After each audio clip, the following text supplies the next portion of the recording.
Okay, everyone. So we have a panel coming up for the economics of collaborative forking.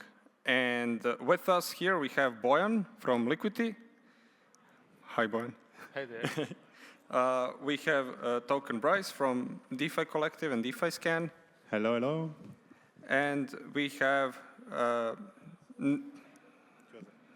Joseph. Mr. Joseph. From Nerite. Mr. Joseph. Hi. Hi. I'm going to leave you to it. You can lead the way. And let's give a round of applause, please. Thank you. Thank you, thank you. So today we're going to talk about the forkonomics of Liquity, but I realize maybe not everybody is familiar with Liquity or forks. So I'll just give you a quick rundown of 1 minute and then hand the balls to my mate so we can get the conversation rolling.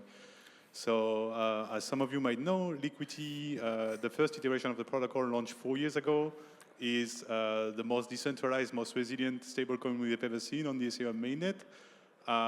And recently they launched Bold, the Liquity version 2, a new stablecoin that improved on the scalability of the protocol. And one of the core new things with Bold, there are a lot, but we're not going to get into the technical of Bold here. But one of the core new things of Bold is this idea of forkonomics. So what happened is Liquity, first of its name, got forked massively, but a lot of steam. And quite often those teams were irresponsible, were careless or clueless, got hacked, got drained. Essentially, the fork landscape of Liquity V1 was a bit of a nightmare. So acknowledging that there was a big demand for forking Liquity, but also wanting to make them synergetic with the main instance, the Liquity team with the introduction of Bold, the version 2 of the protocol, essentially incorporated the forking into the model. And that's what we call the forkonomics. So that's my quick intro, but I think it's better to hear it from the man himself. So on my left, you have Bojan. Bojan is working with the Liquity team. And maybe you can tell us a bit more about the forkonomics, why it came to be, and what is it trying to achieve? I'll give it a try. I mean, you said already a lot by yourself. As Brice said, the word forkonomics is a play on forks, forking, and economics, and kind of tries to encompass the philosophy behind it. Why we went down this road is kind of twofold. One was mentioned by Brice. Liquity V1 was among the most forked protocols, 40 plus forks we have. And out of those, I think just 2 got in touch with us and they said, hey, we want to fork your code base. Everyone else just took it and ran with it, did changes, what kind of changes they want, without any approval or input from our side, which is fine because it's open source software and you can do with open source software whatever you want. Theoretically, at least. There are moral implications and business implications, but we won't go into that. Point being, Liquity V1 was forked a lot. The other thing is, despite Liquity V2 being called V2, it's not like Aave or Uniswaps or other V2s and V3s, which are kind of an extension of a protocol. It's really a new product in itself. It's like launching a new product, and it would warrant launching a new token. But we already had one, so we didn't want to dilute our shareholders. We didn't want to go into any kind of weird token swaps and that kind of stuff. So we thought what we can do, and then to Max, a colleague of mine, dawned the idea of doing friendly forks. But this meant that we need to issue Liquity V2 under a business license, because only then you can give it away, sell it away, enforce some things, and so on. And even though the devs were against it quite a lot because they are proponents of open source software, etc., in the end, the business team prevailed for various reasons. But they, in the end, came on board as well because they really do not want their precious code butchered by various anons. And because in the fork agreements, you are only allowed to do certain changes to the code base, and all of those changes need to be audited by approved teams by us. They said, okay, that's cool with us. Let's run with the Friendly Fork initiative. And the last point, the incentives. I said there is no new token, but because this is a new protocol issuing a new stablecoin, a highly competitive field in itself, we needed some kind of incentives, and this is where forks come in. So every fork needs to commit 4%, very cheap, very little, 4% of their new token, of their governance token, to incentivize bold use cases. And that's kind of it. That's the backstory, a bit of it. Nice, yeah, that's a good overview. And maybe just to take a sidetrack, but so you all understand, the forking on V1 got really bad to the point that at some point there were some hate forks. There were some people forking the protocol and insulting the Liquity team and the code on Twitter at the same time. So this level of animosity. So bringing some synergy to it really made sense. And maybe to go into the friendly fork side of things, we actually have a friendly forker with us today in the name of Joseph. So Joseph is building Nerite, the friendly fork of Liquity on Arbitrum. And yeah, let's hear from you. How is the friendly forking experience like? Why did you decide to fork Liquity instead of building your own stable? This kind of question. Sure, yeah. So again, I'm Joseph from Nerite, and we're the first friendly fork. I think we were the first one to get a license. Probably, yeah. Probably, okay. So we're not. There's some others that are already live before us, but we're basically Liquity v2, but on Arbitrum. And we get to do that knowing that we're going to get all of this help from Liquity. So the Liquity team, the dev team, is absolutely cracked. Just completely, they're awesome. It's insane what they've built. And I don't want to compete with them. I don't want to build that from scratch. And if I'm forking their code because I want to build my own stablecoin, I'm going to have questions, right? So just the dev support alone that we have gotten from being able to ask their team, hey, how does this contract relate to this one? How does this part work? We want to upgrade this. Do you think it will have any downstream effects that we have to come up with or that we should consider? Just being able to go to the Liquity team whenever we want and say, hey, we have this dev question, and they're just instantly there, always available to support.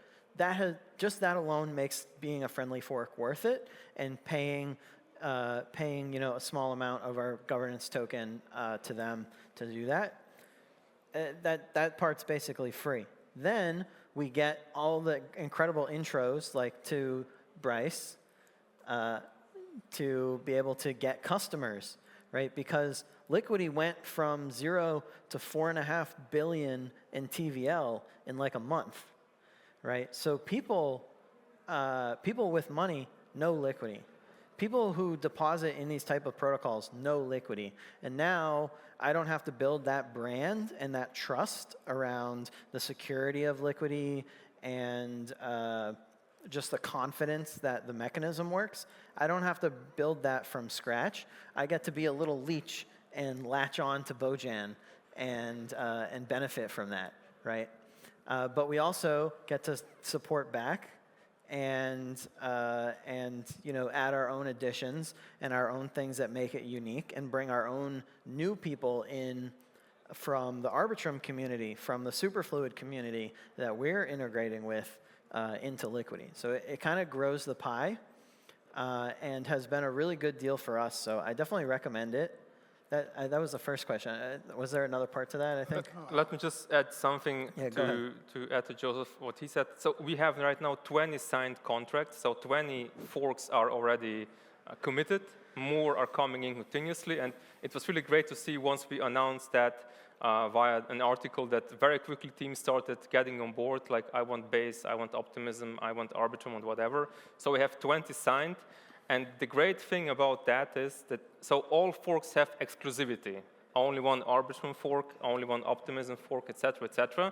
The idea being that we get native builders who are committed to that L2, to that network, to see it grow, to use the network's governance token, be it ARP, be it OP, be it BSC, to then create a native stablecoin. The idea is that we have native, very resilient, decentralized stablecoins all over, and into all of those, V2 and our own stablecoin Bolt can then kind of feed into and create a symbiotic mind share, a mass, so to say, something new. Right, like we're taking Arbitrum, ARB tokens as a collateral type. Liquity would never do that because they're only doing ETH, Lido ETH, and Rocket Pool ETH. They're very, Ethereum-centric and decentralized, and they don't want to have tons of different collateral. But we can add these other ones and other features, too. So all the ARB that is deposited in Nerite and borrowed against, we also delegate it. So we're going to become one of the largest delegates on Arbitrum DAO if people start using it. And there's a huge TVL in our, I think, 15 billion. There is no native stablecoin. Right. I think it's a lot up for grabs there if you pull it off right, and I'm sure that Joseph will kill it. Yep. Every L2 needs to have its own ball fork. So just to recap quickly, so you're still with us. Essentially, Liquity V1 was its own little planet on Ethereum mainnet, and that's it. The vision of Forkonomics is to transform this into a galaxy, and that's V2 Bold, where you have, I want to say, almost the sun, the mainnet Bold, and then you have all those planets orbiting around. So Nerite on Arbitrum, and Nerite is doing some things with Bold on Arbitrum, and then you have a fork on Optimism, and they're doing joint liquidity with Bold and their stablecoin, and so on and so on. So every fork is kind of growing the whole pie and adding to the main at the same time.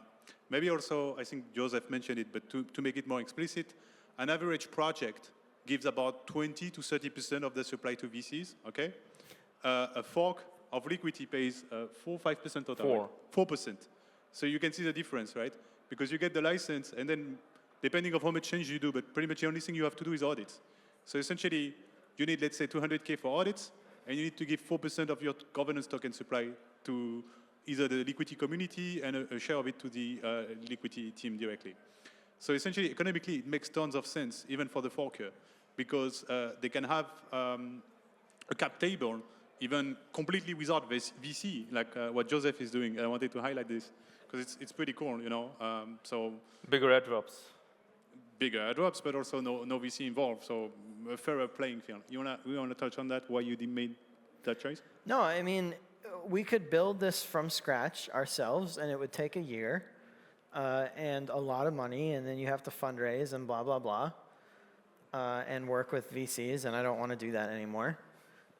Or you can just use Liquity, and it's already written, and go extend it yourself. So the cost of auditing something that has already been audited is less because they know what to look for, and the code base is very familiar. There's a lot of people. I think several hundred people participated in Liquity's last audit contest, right? 900, yeah. 900. The most ever on Cantina.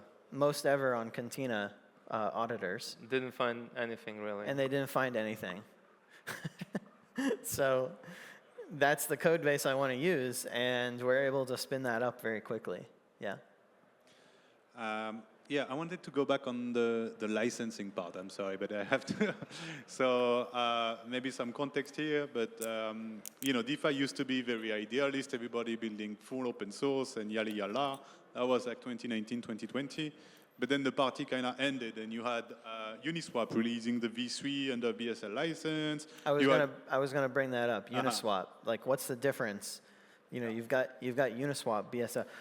Just quick show of hands. Who remembers when Uniswap V3 launched? Who was there? Oh wow, almost everybody. You're all paying attention. I love that. Who was really mad? Remember that? Yeah. Yeah, why was everybody pissed off as soon as Uniswap V3 launched? Shout it out. It wasn't truly open source, right? They were like, here's a license. Everyone kept forking Uniswap, and instead of saying, wow, that's awesome, everyone wants to use our really good code, which was created after, Vitalik did all the math for you already. Instead of open sourcing it, they said, okay, we're going to close source so that only we're allowed to benefit from this, right? And everyone was really mad. And that hasn't happened to Liquity. Everyone said, oh, you're doing closed source business license, but pretty much anyone in the audience, anyone in the world can get one, can go and just ask and say, I want a license. And if they're cool and you know what you're doing and you have the ability to launch it and no one else has the license for that particular chain, I mean, correct me if I'm wrong, Bojan, but you can pretty much get it. Pretty much. Pretty much. Yeah, and another important element is it's not exactly closed source, right? It's source available. Exactly, yeah. So for those not too familiar, the main difference means anyone can read the code. So this aspect of DeFi where you can fully audit the protocol you're using is still there. But if you want to use that code and not be an illegal little pirate, you need to have a license from the Liquity guys. So that's the nuance with this source available. And I think it's important because it maintains this transparency, if I'm a big geek and I'm willing to spend the whole day reading all the contracts, I can understand the whole protocol from A to Z and know exactly how it behaves in any situation. And that's an important part of DeFi. So maybe for our next topic is, as you might have understood, you have this stablecoin infrastructure that is available, easy to fork, makes economic sense to fork, and you're going to see more and more forks. We were talking about how it makes a lot of sense for the L2, for instance, to have their native stablecoins. We're seeing some fork also centered around communities or specific assets. For instance, you have asymmetry on mainnet, focusing on the ample for spot ecosystem, and you might have more of these. And essentially where I want to take the discussion a bit is we're going in a world of thousands of stablecoins, of every single community will have their stablecoin, will mint their own currency, and so on. So how do you guys see this articulating? What are your thoughts on it? Is it a good thing, a bad thing? Because we hear about, the UX disaster. I have 9 variants of USDC when I go on Jumper. I don't know which one to take. It's not normie friendly. And you guys are going to add me another $100 variant to that Jumper and confuse even more the normies. I'm playing devil advocate. We're going to confuse everybody. It's going to be a nightmare. There's going to be 10,000 different stable coins. And then you say, oh, can I pay you in euro? And say, oh, do you have Bojan euro, or do you have Joseph euro, or do you have Belgrade euro, or do you have euro backed by US dollars in a treasury account, And then none of them are going to work together, and it's just going to be a complete nightmare, and they're all going to be on different chains that say they work together, but they don't. And it's going to be really fun for Curve to earn fees. A lot of stable pools, yeah. And I mean, if you take a step back and think about this, it's quite a logical evolution, The situation we are in with a worldwide recognized currency is a historical aberration at the size of the whole history of Earth and trade. Trade used to be very community-based, essentially. And even if you go far enough back, within a community, it wasn't trade. It was exchange of service directly without using a currency. Trade was towards external communities to, exchange with other tribes and so on. And so I think we're kind of going back to those roots a bit with this model of everybody minting their own currency. And then the question is, okay, what's the correspondence between my currency and your currency? Are we trusting each other? Are we establishing a rapport there? Are we agreeing that, okay, I will take your Joseph coin at 1-to-1 to my Brice coin, kind of, and this is the new handshake? I don't know, Bojan, what are your thoughts on this? Millions of stablecoins? Millions of stablecoins at the minimum. So I read about this idea that there will be many micro stablecoins, thousands. That person said then a couple of years ago, but it seems it's going to be hundreds of thousands by the looks of it. And then a few kinds of settlement stablecoins, which will be used for payments or to keep funds in, wealth in, however you want to call it. It seems that everything will have to be yield-bearing, and I don't think it's necessarily bad. I think it's going to be a scale between the really huge ones and a lot in between, and the small ones, the micro ones. But yeah, we're going to see what happens, but we want to, with Liquity, we want to distinguish ourselves. I think it's important that we distinguish ourselves from the competition by our resilience, by the token, the stablecoin always being redeemable, fully mutable code, so you have no changes from day one. Everything is no admin rights, nothing. It's always redeemable for ETH, the stablecoin, and no one can influence the code, not us, not anyone else. So we got a few emails from lawyers, and we said, sorry, we can't do anything. So we just want to offer that kind of stablecoin to the people who want it, who want immutability, who want resilience, who want total transparency. And if you like it, cool. If no, then there are thousands of other options out there. Yeah, it's a cool benefit of Liquity, and one thing that I love from the start is, everybody keeps asking questions about regulation, stablecoin bill, and all of that. Well, there is a simple solution to all those problems. Be immutable, that makes you unregulatable, problem solved, next interesting question. So I guess now we can talk a bit about what do you think, especially I guess on top of Liquity and the forks, what would you like to see in that ecosystem that isn't there yet? Like what kinds of integrations or product built on top of Liquity or forks do you envision? Also for you, Joseph, you can even go first if you have some idea for Nerite already. I mean, I have a lot of things that I want to improve in stablecoins. That's why I'm making one. It's not just a cash grab. The most unique thing about Nerite is the superfluid integration, because you can send money linearly over time. So instead of sending you a payment of $5 on the first of the month, I could send you $5 linearly over a month. Or you could get your salary streamed to you every second. Your balance is just ticking up instead of getting a paycheck every 2 weeks. And so that's increased capital efficiency and increases the velocity of money, which makes society richer. So I think that's cool. That's what I want to do. So I'm going to do it. Or rather, we're already doing it. And in terms of like, how do we make all the forks work together? Or like, Bojan said there's 20 forks. That means 20 new stablecoins. I think we need some kind of OSM module where you can swap all of them one-to-one without any fees if there's someone on the other side. So maybe there's something that looks and feels similar to Curve, but actually doesn't have an AMM. Somebody should probably build that. Maybe if you're doing a hackathon project this weekend and you want to make millions of dollars, you should do that. Or, I'm sure there's some more infrastructure here that all of these new stablecoins are going to need themselves. And there's some pretty big opportunity, but I don't know what that is besides swapping between them yet. Yeah, you could envision a resupply-fi type of structure to kind of create leverage opportunity on the yield-bearing version of the stablecoins, and I think that would work pretty well on mainnet as well. Bojan, you have anything on this? Give us a peek of the future. My wish is more of the philosophical kind.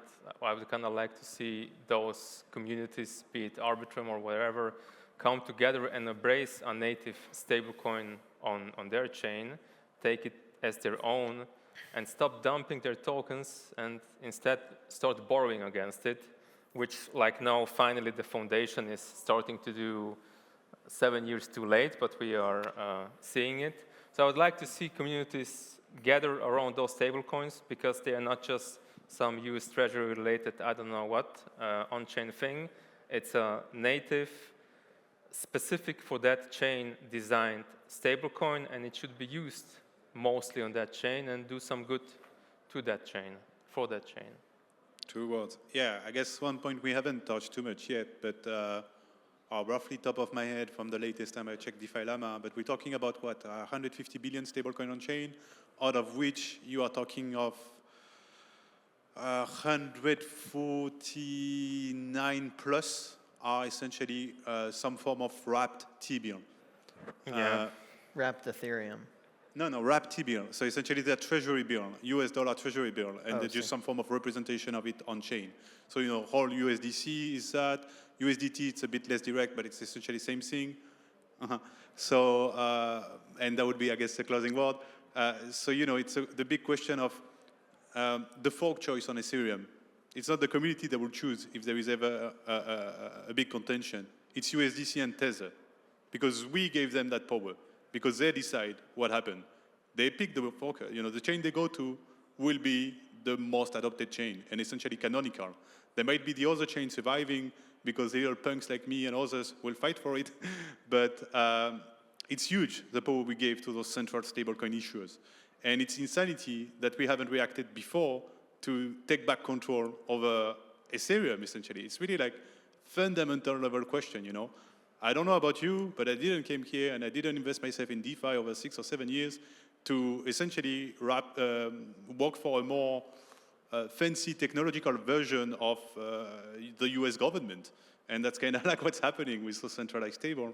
So the question is real, and I'm glad you all got to hear about what the infrastructure for decentralized, immutable, non-dependent on T-bill stablecoins look like. And yeah, I think we have to cut there. So thank you all for your time. And check liquity.org if you want details on Liquity, Nerite.org if you want details on Nerite. And yeah, that'll be it. Have a good one. Thanks, Brice. Thank you. Are we going to shoot our Raka before we go? I guess. Already started. You already started? A little bit. Okay. Do we have time for some questions, or are we out of the stage? One question. One okay, question. Who is a lucky guy? Who has a question? Ready? Dude who asks the question get a free forking license. I think we have someone. No? Oh no, I dreamed No of a hand. question. Oof. That is strong. Jivity. Oh, Okay. I think that's it. Well,